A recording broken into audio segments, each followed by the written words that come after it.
A room with a view in Ho Chi Minh City.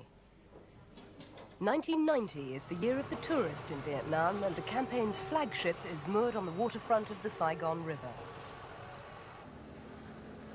Heroes Square commemorates past victories in war. It's opposite the dockside building site, which shows the Vietnamese are now fighting a different battle for economic survival. After years of international isolation and counting the cost of peace, foreign visitors and foreign exchange could mean they'll win that one too. Armed with a unique attraction, a five-star hotel that floats. Its launch excited much local interest, especially amongst those with a particular reason to hope their homeland had embarked upon a new era. As the opening night guests made their way along the gangplank, they were met by a traditional-style Vietnamese welcome. Once on board, they had their first real taste of the delights of a top-class luxury hotel, and they were reminded that the setting made this inaugural party very special indeed. This is the world's first floating hotel, mentioned in the Guinness Book of Records, granted the first license for foreign-owned hotels in Vietnam. Although afloat, the hotel will remain firmly tethered to the dock. So landlubbers need have no fear that rough seas could mar the enjoyment of their stay. Existing restaurants and bars will soon be supplemented by extensive quayside facilities. The idea is to combine all the romance of a cruise with all the convenience of being on shore in an exotic country. The hotel's foreign owners are convinced it'll be a success. Vietnam is certainly a place of mystique and intrigue.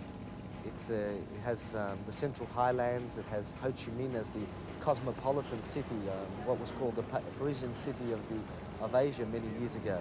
You can come in and go up and see those highlands and see all these beautiful forests and some of the beaches. Yet in Ho Chi Minh you can walk through and have a feeling of Asia, but a feeling of Europe as well.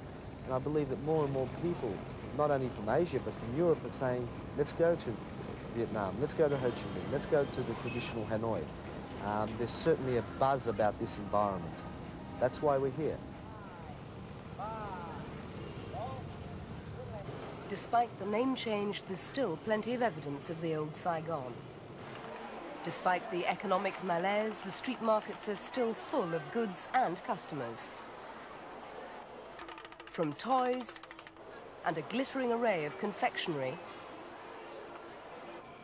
to the more basic necessities of life, such as fresh food. While other items on sale aren't essential at all.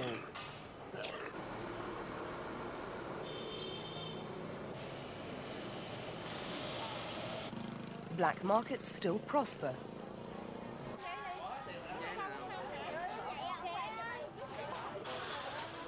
And some aspects of American influence have taken a firm hold. Now Vietnam must prepare to meet the challenge of attracting a new kind of invader, the international holidaymaker with hard currency to spare and spend. Until now, supply has met demand. But that was before the decision to invest in tourism as a major industry. In 1989, only 75,000 visited the country. This year, twice that number are expected. And they'll need much more than guidebooks and souvenirs to keep them happy. Tourists will want both authentic local colour and the sophistication of a modern resort. Architecturally, Ho Chi Minh City bears many reminders of Vietnam's colonial days, but its elegant hotels have had to be supplemented by an intensive modernization and building program to carry the burden of the expected influx. And after the dark days of Vietnam's recent past, all efforts are centered upon making the future brighter. Now, visitors can enjoy a variety of light entertainment. Cafe society has returned, bringing back nights of wining, dining and conversation. And there's even a chance to enjoy a touch of decadent living. By Bangkok standards, this might seem tame. In Ho Chi Minh City, it's a walk on the wild side.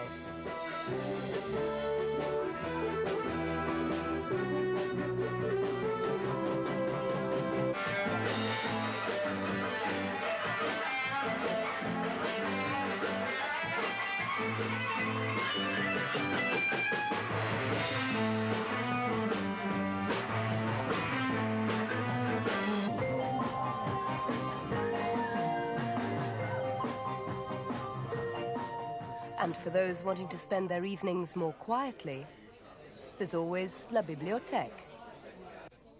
Vietnam is a so nice country.